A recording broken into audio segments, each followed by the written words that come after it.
pain sa gitna. Anong gumagana? Hips. Kembot. Kembot. Okay? Kailangan ko lang malambot ko. Hindi ako nagkamukha ka. Yung ginagawa ko. Native ako. Every time I open the throttle, I attack. Every time I turn off the throttle, I nagpagaliwa. Pag binuksan ko yan, bumanak ko. Pag nagkapa ko ng throttle, takanilin ako, susunod ako. Remember guys, this is what we call heavy condition. Pag nakaupo ka sa pinakalikuran ng motor, check niyo po yung suspension. Naglalaro yung shock sa likod, yung harap. Correct. Naglalaro na yung harap. Naglalaro ba yung likod? Hindi. Hindi. So pa ako yung foot brake. Hindi natin kung nangyayari. Naglalaro na. Saday. So, yung upo nyo sa motor, napaka-importante po yan. Pag kayo po ay sumakay sa motor, kaya ito meron po siyang huli. Para maiwasan po kayo umatras pa sa bike. Pero ang totoo niya, if you're going to sit on top of the bike, you make sure you're on top of the footbrake. Perfect na parang mo. Buha ko naman yung lakad. Okay, naglalaro. Hindi. Now, always look ahead.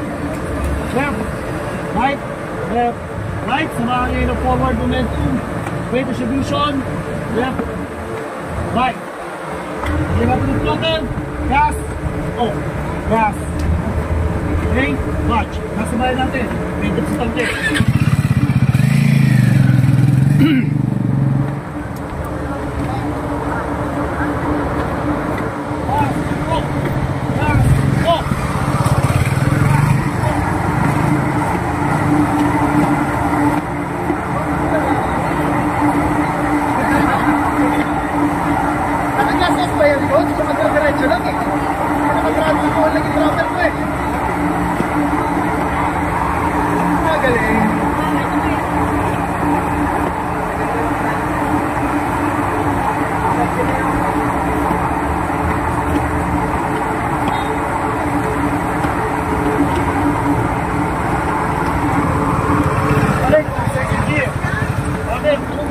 I'm trying to lean the bike using only my hips, my knees, my feet. Okay, and not the toes, ha? The feet.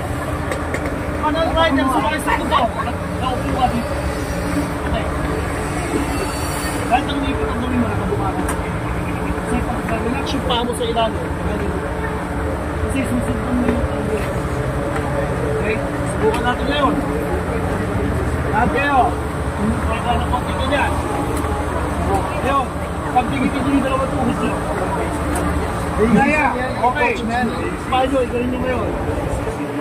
Pasok sa loob. Okay, Spino, everyone here. Napaka-touchdown. So once we ride the bike, hindi tayo sasakay ng ganyan. Sasakay kayo na. Ano yung itikit? Kasi sa scooter, wala na kayong pinapaglakan. The only thing na pagkagawin mo lang sa scooter, pag naka-scooter kayo, papagay sa platform po.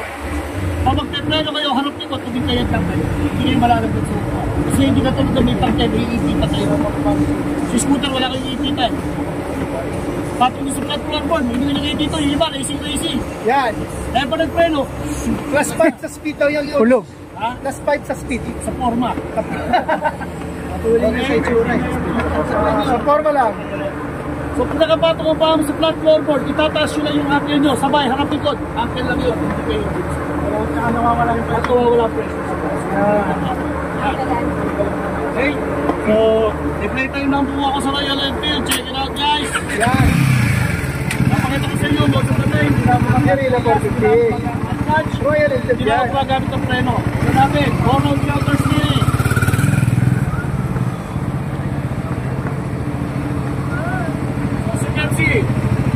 Wala na clutch. Wala na.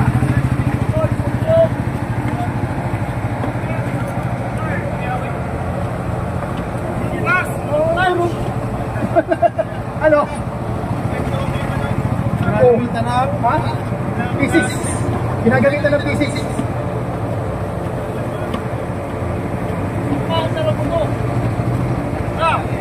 Paano nyo malalaman na aggressive ang rider or smooth ang rider? Pag pinay-start ng motor at hindi ko pinagamit ng gasolina at pindown yung clutch at namatayan, aggressive rider yun. paano nyo malalaman sa mga rider? Pinasa ng motor, bitaw ng clutch, dapat hindi mamatayan. Abante.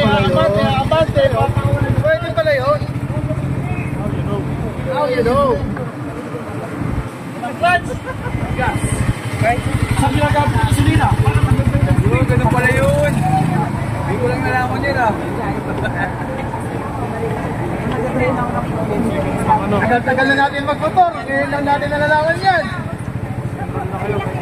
Now I know.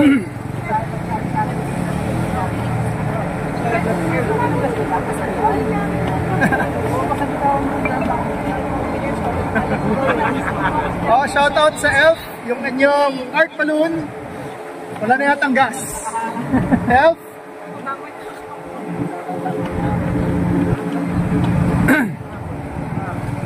Every time you brake, brake back. Every time you open, more muscle. Para hindi kayo magkaganito. Kalimba kayo, tapos pagka kayo na plus, mas kayo throttle. Pag pleno, balikan rin natin.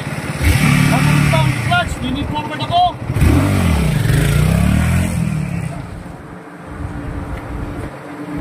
Basic. Ulan muli yung throttle, clutch, lean forward. Lean back to the pleno. Then, sa kanya nakahawakan yung clutch. Huwag kayong hawak ng clutch kada. Hayaan nyo muna mag-slow down yung engine bago nyo hawakan yung clutch. Bakit? Pag inunan nyo yung clutch, yung nangyayari.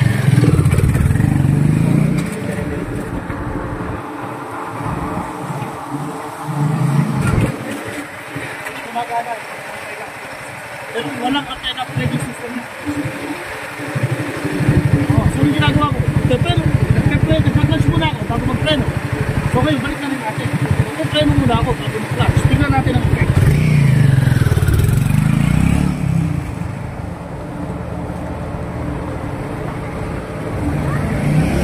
Brake! Okay. Clutch. Para na.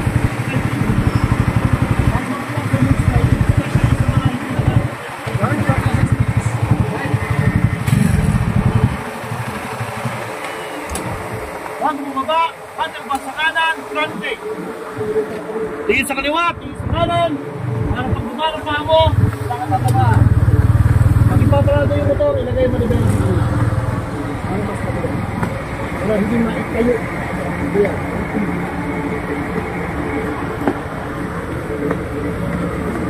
Kaya mo yung motor, para hindi yung gagaling yung maliwan.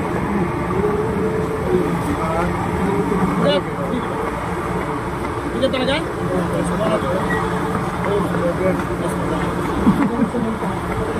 Dan malapit ang frame sa harapan.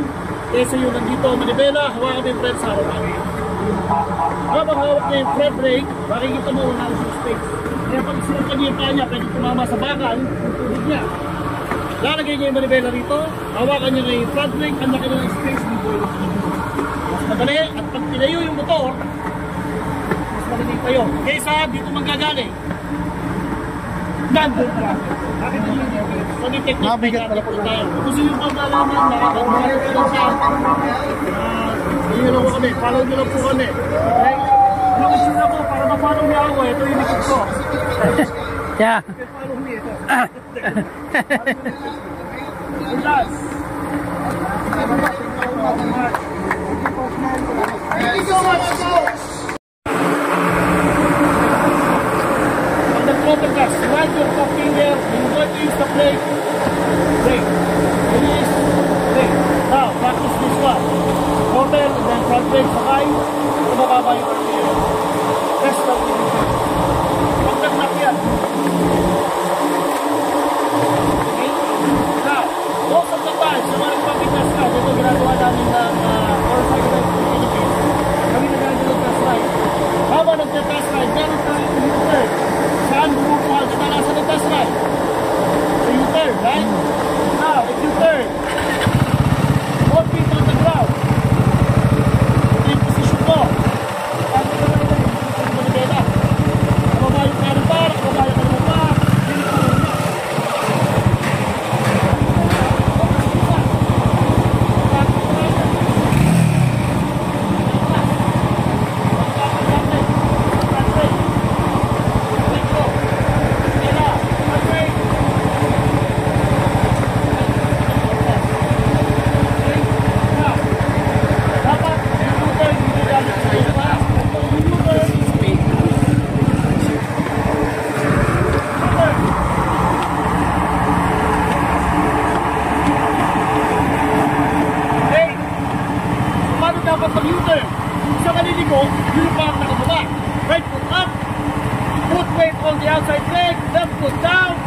Sige, nakapagdalo pa. Tingin pa rin. Ito bitaw din yung clutch. Tayo natin yung clutch. Whoop. Tayo natin yung clutch. Right foot down. Go clutch. Go gas. Go brake. Go clutch. Go clutch. Go clutch. Third. Go clutch. Go brake.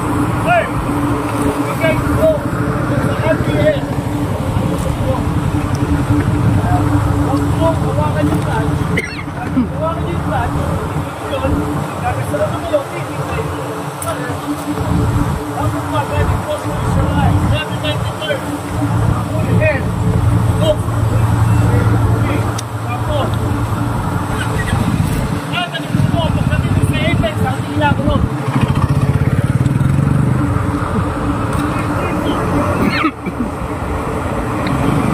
Pagdating dito, ang tingila ko nun.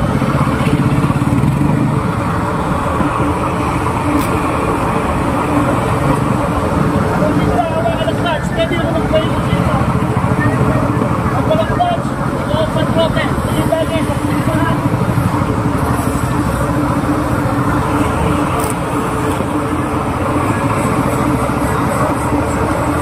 Wala kayo ng problema. Naglas, clutch, may brake.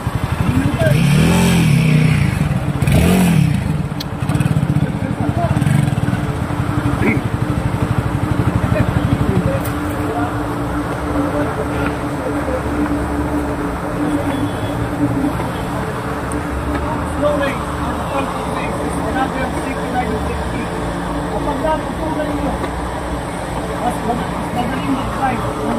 Mabagal, yung sa magaling. Sa mga rider na hindi pa nasusubukan to, mas gusto nila yung mabilis. Kaya pagdating sa mabagal, hirap sila. So kung ano yung isa kayo nahihirapan, practice natin. Parang wala naman. Lahat, madali. May question po ba? Ano kayo gustong matutunan? Malinaw po ba yung paliwanag ko? Nakuha, coach! Nakuha! Nakuha. Alright, Ano lang? Napag-observe, maraming details. Ito lang, meron po kaming website, meron po kaming Facebook page. Let's check it out. Motorcycle Riding School Philippines by Mel Aquino. Check it out, our Facebook page. And then meron tayo sa Instagram, meron din po tayo sa YouTube, Coach Bell Official. Tawagan nyo lang po si Miss Vince sa lahat po ng detalye na gusto nyo matunan. We teach how to do wheelie, yung wheelie, pero ginagawa ko yun sa bird. Okay, hindi po sa kalsada, so safety tayo. Bird to ride program, then basic off-road, then trail ride module, at saka may trail course po kami. Kung group of 5 na kayo, pwede na po namin kayo isama sa bundok para mag-road na namin kayo ng trail technique. Ayan, maraming salamat po, John Mendoza of Royal Enfield. Maraming salamat po sa inyo lahat. Thank you very much. Right safe. No problem. Thank you, Coach Mel. Definitely, excited pa to. Tigil ako.